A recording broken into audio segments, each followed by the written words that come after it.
3000 ரூபாய் கொடுப்பீங்க. தேர்தல் வராம பொங்கல் வந்தா புழுத்து போன அரிசியும் வெள்ளமும் கொடுப்பீங்க. என்னங்க இது? ஓட்டு வங்கியை மட்டுமே கணக்கில் வைத்து நடைபெறக்கூடிய திராவிட முன்னேற்ற கழகத்தை வரும் தேர்தலிலே இந்த பொது மக்கள் குழி தோண்டி பதிக்க வேண்டும் நண்பர்களே. ஆனால் இதே பாரத பிரதமர் நரேந்திர மோடி அவர்கள் எத்தகைய ஒரு பட்ஜெட், எந்த மாதிரி ஒரு செயல்பாடுங்க, எந்த மாதிரி ஒரு செயல்பாடு ஜிஎஸ்டி கொண்டு வராங்க. ஜூலை 1ஆம் தேதி 2017.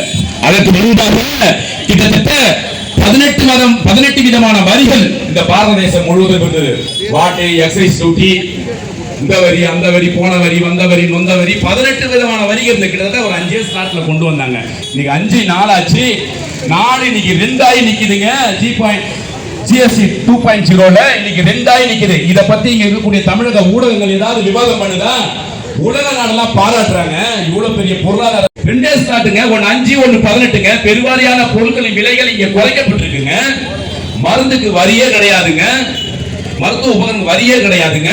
இன்சூரன்ஸ் திட்டங்களுக்கு வரியே கிடையாதுங்க. குறிப்பா சொல்லணும்னா கடந்த பட்ஜெட்டுக்கு முன்னாடி பட்ஜெட்ல 12 லட்சம் ரூபாய் வரைக்கும் வரக்கூடிய அரசுகளுக்கு வரக்கூடிய வருமானம் வரியே கிடையாதுங்க. இதெல்லாம் சாத்தியப்படுத்த முடியுமா? காங்கிரஸ் திமுக ஆட்சி காலத்தில் நினைச்சு பார்க்க முடியுமா?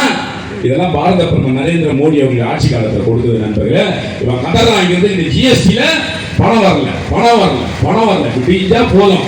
நைட்டு படுக்கிற போற வரைக்கும் 4 டசன் சேனல் வச்சிருக்கான். 4 டசன் சேனல் இவன் என்ன எழுதி கொடுக்குறாங்களோ அதான் அந்த பத்திரிகையாளர் படிக்கலாம்.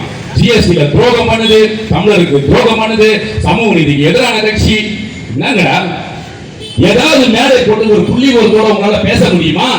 நான் கேட்கிற அன்புக்குரிய பெரியவர்களே, திமுக ஜிஎஸ்டில பணம் வரலன்னு சொல்றல்ல, மேடை போட்டு புள்ளி வரத்தோட பேசணும். சரி, பாராளுமன்றத்தில் கூட்டத்தொடர் நடக்குது இல்ல, அங்க புள்ளி வரத்தோட பேசுறீங்க, அங்கெல்லாம் பேச மாட்டான். இங்க வருவான். இங்க வந்து மக்கள் மத்தியில மக்களை மூலச்செலவு பண்ணி உணர்வுகளை தூண்டு வாக்கு வாங்குறதுக்கு ஜிஎஸ்டில பணம் தரலான்னுவான்.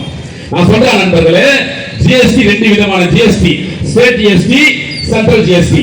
முதல்ல இங்க இருக்கக்கூடிய வணிகர்கள் கட்டக்கூடிய முதல் 50% மாநில அரசுக்கு போகுது. மிச்சம் இருக்கக்கூடிய 50% தான் நண்பர்களே மத்திய அரசுக்கு போகுது. இந்த 50%த்தையும் 41% நிதி மாநில அரசுகளுக்கு பகிர்ந்து வழங்கப்படுகிறது. அந்த வகையில கடந்த 10 ஆண்டு காலமாக தமிழகத்திற்கு வந்த நிதி மட்டுமே சுமார் 14 லட்சம் கோடி. நாளைக்கு திமுக காரங்க மேல போட்டு சொல்லுங்க, நீங்க காங்கிரஸ் கூட்டணியில இருக்கீங்களே, எவ்வளவு நிதி இந்த தமிழகத்துக்கு பெற்று கொடுத்தீங்க, எத்தனை திட்டங்களை தமிழகத்துக்கு கொண்டு வந்தீங்க, நாளைக்கு சொல்ல முடியுமா உங்களால? பேச முடியுமா உங்களால? நீங்க கடந்த 10 ஆண்டு காலமாக காங்கிரஸ் திமுக கூட்டணியில தமிழகத்திற்கு வந்த நிதி வெறும் 97,000 கோடி நண்பர்களே, வெறும் 97,000 கோடி. ஆனால் பாரத பிரதமர் நரேந்திர மோடி அவர்கள் கடந்த 10 ஆண்டு காலமாக தமிழகத்துக்கு கொடுத்த நிதி மட்டுமே 14 லட்சம் கோடி. பேசுறான், மத்திய அரசுக்கு 1 ரூபாய் நாங்க வரி கட்டனா 29 ரூபாய் தான் வருது, மிச்சம் இருக்கிற 71 ரூபாய் எங்க போச்சுன்னு கேட்கிறேன். 71 ரூபாய் நண்பர்களே, மத்திய 71 பைசா, 1 ரூபாய் கணக்குக்கு 71 பைசா, மிச்சம் இருக்க பைசா எங்க போச்சுன்னு கேட்கிறான். இங்க இருக்கக்கூடிய 100 நாள் வேலை இன்னைக்கு 125 நாள் வேலையா மாற்றப்பட்டிருக்கு நண்பர்களே. அந்த 125 நாள் வேலைக்கு மத்திய அரசு சுமார் 38,460 கோடி, 460 கோடி ரூபாய் நிதி கொடுக்குது. இது எங்க இருந்து வரும்?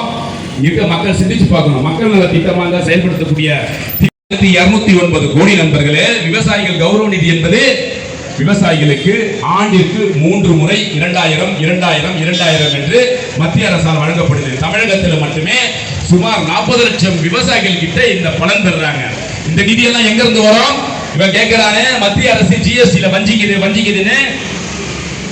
சமஸ்கிருத பிஎன்சி சமஸ்கிருத சிக்ஷா கல்வி நிதி திட்டம், இதுக்கு பாத்தீங்கன்னா 5880 கோடி மத்திய அரசு ஒதுக்குது. 2 முறை தர்மேந்திர பிரதான ஏமாத்தி கையெழுத்து போட்டு வாங்கிட்டாங்க, நிதியை வாங்கிட்டு வந்துட்டாங்க. 3வது முறை நிதி கொடுக்கல. இந்த மத்திய அரசு கொடுக்கக்கூடிய கல்வி திட்டத்தை அமல்படுத்த மாட்டேன். ஏன் படுத்த மாட்டேன்? அதுல இந்தி திணிக்கிறாங்க. எங்கடா அதுல இந்தி திணிக்கிறாங்க? அதை நாங்க அந்த கல்வி திட்டத்தை செயல்படுத்த மாட்டோம். திராவிட முன்னேற்ற கழகத்தை மாறி தமிழின மக்களுக்கு துரோகம் செய்த ஒரு கட்சி தமிழக வரலாறுலயே கிடையாது நண்பர்களே. இந்த கல்வி திட்டம் மட்டும் கிடையாது நண்பர்களே, பிஎம்சி மட்டும் கிடையாது. நவோதயா பள்ளிகளை தமிழகத்திலே வரவிடாமல் தடுத்தது திராவிட முன்னேற்ற கழகம். கடந்த 1 மாசத்துக்கு முன்பாக உச்ச நீதிமன்றம் இவங்களை நிக்க வச்சு கேள்வி கேட்டது. திமுக அரச உங்களுடைய அரசியலை வேற எங்காவது, நீதிபதி கேட்டது, உங்களுடைய அரசியலை வேற எங்காவது கொண்டு போய் வைத்துக் கொள்ளுங்கள். தமிழகத்திலே படிக்கக்கூடிய ஏழை எளிய மாணவர்களின் கல்வியிலே உங்க அரசியலை புகுத்தார்கள், உங்கள் மொழி வெறி அரசியலை புகுத்தார்கள் என்று உச்ச நீதிமன்றம் இவர்களை கண்டித்து 2 வாரத்தில் நவோதயா பள்ளிக்கு இடத்தை தேர்வு செஞ்சு கொடுங்கன்னு உத்தரவு போட்டிருக்கு. இன்னை வரைக்கும் ஸ்டாலின் மதிச்சாரா, செஞ்சாரா, கொடுத்தாரா? உங்களுடன் ஸ்டாலின், உங்க வீட்டுல ஸ்டாலின், ரோட்ல ஸ்டாலின், மாடியில ஸ்டாலின், மொட்டை மாடியில ஸ்டாலின் சொல்றாரு.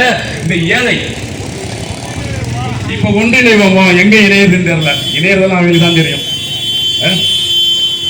இந்த கல்வி திட்டத்தை செயல்படுத்தினாருங்க. திரும்பி நில்லுங்க, மூஞ்சே தெரியல, கருப்பா தெரியுது.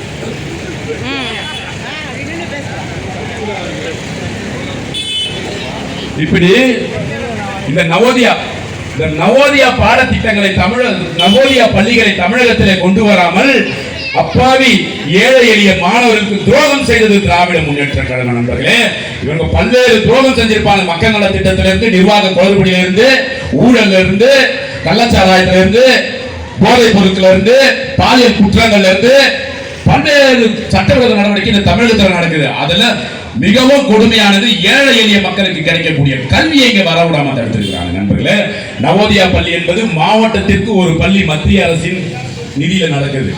அதுல சேரக்கூடிய மாணவர்கள் 6ஆம் வகுப்புலேருந்து 9ஆம் வகுப்பு படிக்கக்கூடிய மாணவருக்கு ஆண்டுக்கு 600 ரூபாய் ஃபீஸ். அவ்வளவுதான் நண்பர்களே, வெறும் 600 ரூபாய். இந்த ஃபீஸை கட்டிட்டீங்கன்னா அந்த மாணவனுக்கு புத்தகம் இலவசம், உணவு இலவசம், தங்கும் இடம் இலவசம், அங்கேயே தங்கிக்கலாம், அங்கேயே படிச்சுக்கலாம், பேருந்து கட்டணமும் இலவசம்.